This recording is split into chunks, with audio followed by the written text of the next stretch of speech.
sebenarnya MZ nak memberikan persoalan kepada kerajaan persekutuan. Sebab apa? PMX boleh buat keluar kenyataan tentang 1 bilion tu, sedangkan 1 bilion tu tidak ada terlibat langsung dengan apa tuntutan MB Kedah. MB Kedah tuntut 200 juta setahun untuk kita reserve tanah ataupun disediakan tanah untuk buat pertanian sawah padi ni.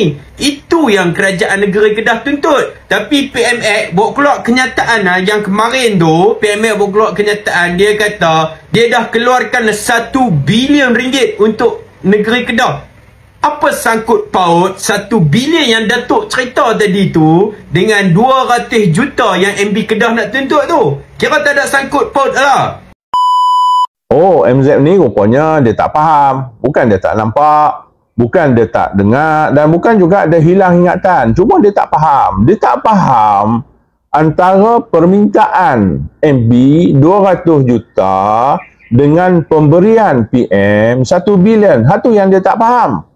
Jadi kalau macam tu, senang saya nak cerita. Saya nak sebut begini MZ, bahawa konsep federalisme ni, pemberian bantuan keuangan daripada federal kepada negeri ni, dia bukan boleh bagi lagu tu je. Dia mesti ada tajuk dia, mesti ada kepala dia, dan mesti ada coding dia.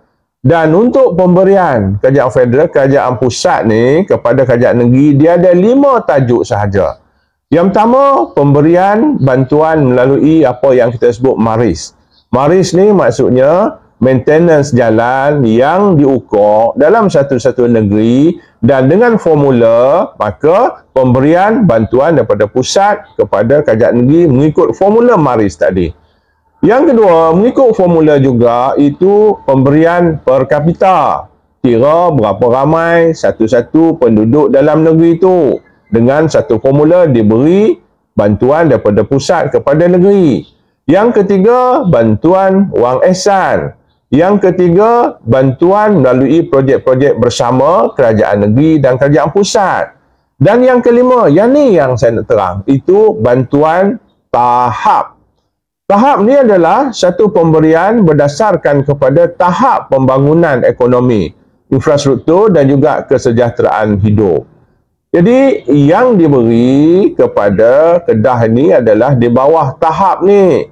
Dia tak sebutlah bahawa pemberian ni adalah pampasan tanah yang tak boleh convert tadi. Dia tak sebut lagu tu. Dia tak ada topik lagu tu. Dia tak ada topik kata pemberian Sanusi minta pasal tak boleh convert tanah. Dia tak ada topik yang macam tu.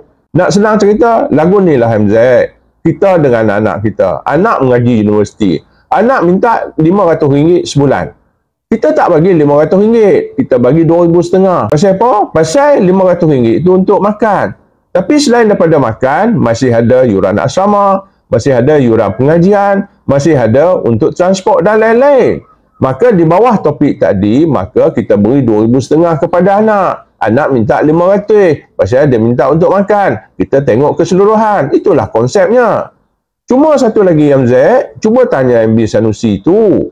Pasal apa? Di bawah cadangan Pelan Malaysia ni, yang Pelan Malaysia kira nak bagi pampasan tadi 41 juta dengan syarat tanah pertanian tadi mesti diwartakan, mesti digazetkan.